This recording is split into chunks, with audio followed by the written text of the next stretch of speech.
దిగజారిపోతున్నటువంటి రాజకీయ నాయకులకు స్వార్థం కోసం దక్షిణాది రాష్ట్రాలపై కేంద్రం కుట్రనాట సీట్లు.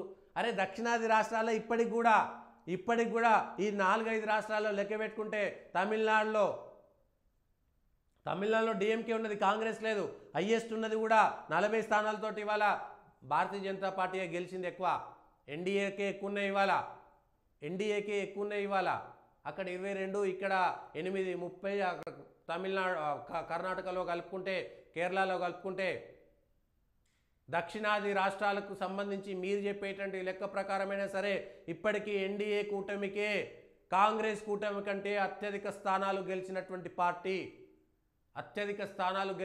పార్టీ కర్ణాటకలో, ఆంధ్రప్రదేశ్లో, తెలంగాణలో, కేరళలో గెలిచినటువంటి స్థానాల్ని మీరు 2019 తీసుకున్నా కూడా 2019లో కూడా భారతీయ జనతా పార్టీ ఎన్డీఏనే ఎక్కువ గెలిచింది దక్షిణాది రాష్ట్రాల్లో తక్కువ ఎక్కడ రాలేదు. మరి ఇదే లెక్క అయితే 1971 ఈ లెక్కల ప్రకారము తమిళనాడు జనాభా కంటే గుజరాత్ జనాభా ఎక్కువ ఉండే. మరి గుజరాత్లో కంటే తమిళనాడులో ఎందుకు ఎక్కువ సీట్లు ఉన్నాయి? 25 గుజరాత్లో ఉన్నాయి, తమిళనాడులో 39 ఉన్నాయి. మరి ఎవరికి అన్యాయం జరిగినట్టు? పోనీ దక్షిణాది రాష్ట్రాలనే తీసుకుందాం. దక్షిణాది రాష్ట్రాలు అన్నీ కలుపుకుంటే ఎన్నైతే ఇవాళ ఆంధ్రప్రదేశ్, తెలంగాణ, కేరళ, మీకు తెలంగాణ, కర్ణాటక అన్ని రాష్ట్రాల యొక్క జనాభా ఎంత? తమిళనాడు, కర్ణాటక ఈ రాష్ట్రాలకు సంబంధించినటువంటి జనాభా ఎంత? ఒకసారి లెక్క తీయండి. ఆ జనాభాను బట్టి ఎన్ని సీట్లు రావాలి? మీరు చెప్పేటువంటి లెక్క ప్రకారమే చూద్దాం. మీరు చెప్పేటువంటి లెక్కే. మీరు ఇది నార్త్ అంటే ఇది, ఈస్ట్ అని ఇది. ఈ సౌత్కు సంబంధించినటువంటి రాష్ట్రాలు అనుకునేటువంటి దాంట్లో ఆంధ్రప్రదేశ్ కానీ, తెలంగాణ కానీ, లేకపోతే తమిళనాడు కానీ, లేకపోతే కర్ణాటక కానీ, కేరళకు సంబంధించినటువంటి ఇవన్నీ కూడా ఈ రాష్ట్రాలన్నిటిలో కలిపి 130 స్థానాలు ఉన్నాయి. మొత్తం జనాభా ఎంత? కేరళ జనాభా, తమిళనాడు జనాభా అంతా కలిపితే కూడా ఎంత జనాభా ఉంటుంది? ఇది ఒక 7 కోట్లు, అక్కడ ఒక 7 కోట్లు, 14 కోట్లు. కేరళ, కర్ణాటక అన్నీ కలుపుకుంటే 25 కోట్లు ఉంటుంది.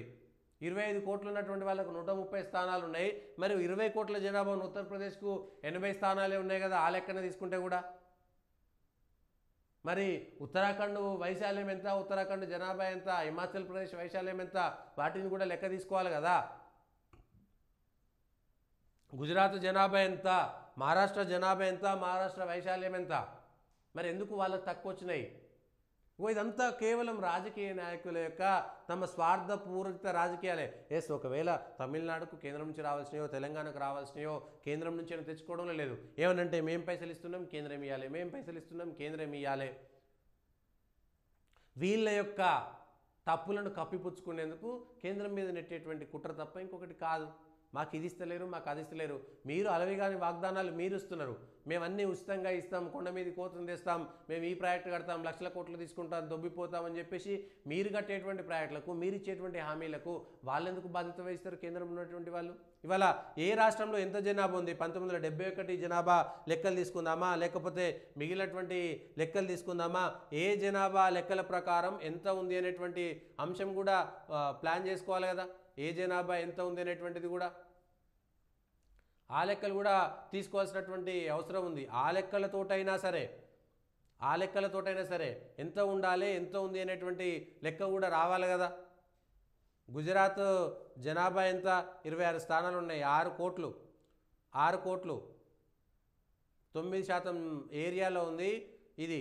వీళ్ళకి 20 గుజరాత్ 26 స్థానాలు, 6 కోట్ల జనాభా ఉంది. మీకు సౌత్లో తమిళనాడులో 7 కోట్ల జనాభా ఉంది, 39 వీళ్ళకు ఉన్నాయి, 26 వాళ్ళకు ఉన్నాయి. కోటి మంది జనాభా మారిపోతే ఇది 2011 లెక్కలు. 1971 లెక్కలకైతే ఇంకా తక్కువనే ఉంటుంది. ఇది 71 లెక్కలు ఆల్మోస్ట్ అందరూ సమానమే ఉంటాయి. 71 తర్వాత కదా కుటుంబ నియంత్రణ వచ్చింది. అంతకుముందున్నటువంటి లెక్కలు అందరి సమానమే ఉంటాయి కదా. ఉత్తరప్రదేశ్ జనాభా 20 కోట్ల జనాభాకు వాళ్ళకు ఉన్నాయి ఎన్ని కావాలి ఇప్పుడు 6×18 వీళ్ళకి ఆల్రెడీ 40 స్థానాలు ఉన్నాయి. 7 కోట్లకే 40 స్థానాలు ఉంటే 20 కోట్లకు ఎంతమంది ఉండాలి ఉత్తరప్రదేశ్లో? 7 కోట్లకు తమిళనాడు ఉన్నటువంటి 7 కోట్ల జనాభా 7 కోట్ల జనాభాకి వీళ్ళకు 39 స్థానాలు ఉన్నాయి. 20 కోట్ల జనాభాకి 80 స్థానాలు ఉన్నాయి. ఏరియా కూడా 16% వ్యాపించి ఉన్నది. ఇవాళ మొత్తం జనాభాలో 16% అక్కడే ఉన్నది. ఇది 1971 లెక్కల ప్రకారమైనా సరే తీసుకుంటే అట్లనే ఉంది కదా. మీ లెక్కలు ఎక్కడికి వెళ్ళి వస్తున్నాయి ఇవి? 7 కోట్ల జనాభాకు 39 మంది ఉన్నారు. 20 కోట్ల జనాభాకు 80 మంది ఉన్నారు.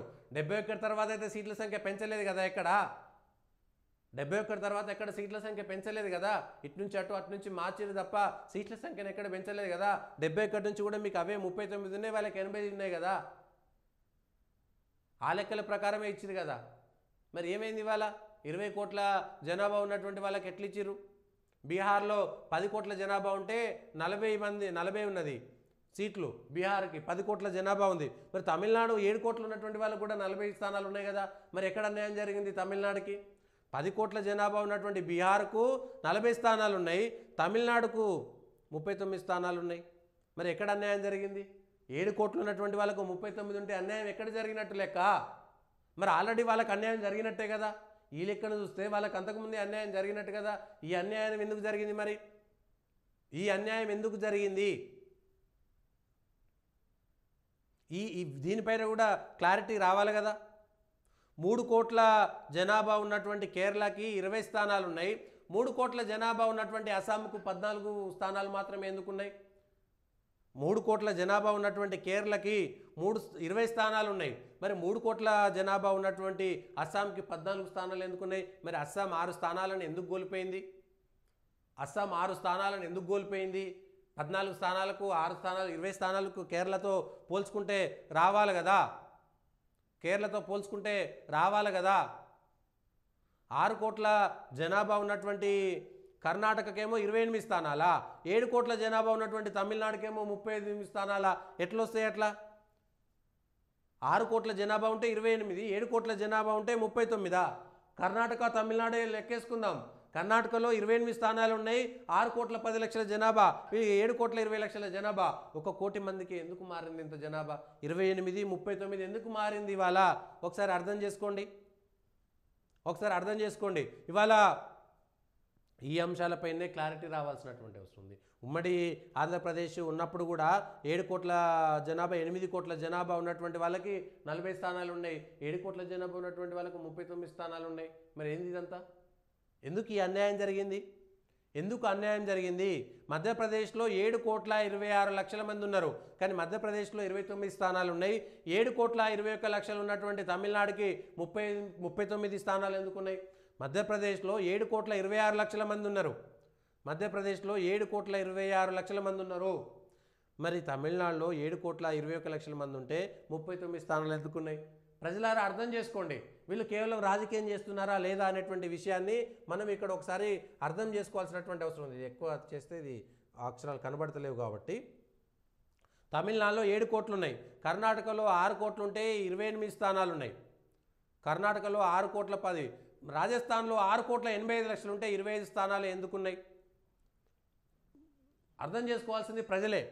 రాజస్థాన్లో 6 కోట్ల 85 లక్షల మంది ఉంటే 25 స్థానాలు మాత్రమే ఎందుకున్నాయి? 6 కోట్లు ఉన్నటువంటి గుజరాత్లో 26 స్థానాలు ఎందుకున్నాయి? మధ్యప్రదేశ్లో 7 కోట్ల 26 లక్షలు ఉంటే 29, 7 కోట్ల 21 లక్షల మంది ఉన్నటువంటి తమిళనాడులో 39. ఈ వ్యత్యాసం ఎందుకు వచ్చింది? 9 కోట్లు ఉన్నటువంటి వెస్ట్ బెంగాల్లో 42 స్థానాలు ఉన్నాయి. 9 కోట్లు ఉన్నటువంటి వెస్ట్ బెంగాల్కి సంబంధించి 1 కోటి మంది ఉన్నటువంటి ఉత్తరాఖండ్కు 5 స్థానాలు ఉన్నాయి. కానీ వైశాల్యం చూసుకుంటే తమిళనాడు కంటే ఎక్కువ ఉంటుంది కదా. మరి తమిళనాడు చూసుకుంటే వైశాల్యం ఎక్కువగా ఉంటుంది కదా. ఆ విషయాలు ఎందుకు పరిగణలోకి తీసుకోవట్లేదు? ఎందుకు ఎందుకు వచ్చింది? ఇదంతా కాంగ్రెసే చేసింది కదా. మీరు అలయన్స్లో ఉన్నప్పుడు జరిగిందే కదా. ఎందుకు జరిగింది ఇవన్నీ కూడా? ఈ తేడాలు ఎందుకు వచ్చినాయి? మహారాష్ట్రలో 11 కోట్ల జనాభా 11 కోట్ల 23 అయితే 48 ఎందుకు వచ్చింది? 48 స్థానాలే ఎందుకు వచ్చినాయి? 11 కోట్ల జనాభా కదా. మీకంటే కేవలం 8 స్థానాలు ఎక్కువ ఉన్నాయి కదా వాళ్ళకి. వాళ్ళ 11 కోట్ల జనాభా కదా. మరి వాళ్ళకు ఎక్కువ రావాలి కదా. మరి ఎవరికి న్యాయం జరిగింది, ఎవరికి అన్యాయం జరిగింది? అంటే భారతదేశంలో ఉంటే ఇక మనం దేనికి ఓర్చుకోమా? అంతా మన ఇంట్లోకే రావాలి, మనం బకాసురునిలాగా ఉండాలి, బెదిరించేటువంటి ప్రయత్నం చేస్తున్నటువంటి వాళ్ళు. ప్రతిదానికి ఏమనంటే నేను విడాకులు ఇస్తానంటారు చూసారు. అట్లా తమిళనాడులో అత్యవసరంగా పెరగాల్సింది ఏంటి అంటే దేశభక్తి, భారతదేశం అనేటువంటిది.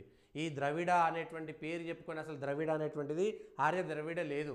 ద్రవిళ అనేటువంటి పదము వేదాల కాలం నుంచి, ద్రవిడ కాదు ద్రవిడ అనేటువంటి పదమే భారతదేశాన్ని చీల్చడానికి బ్రిటిషర్లు చేసినటువంటి కుట్ర.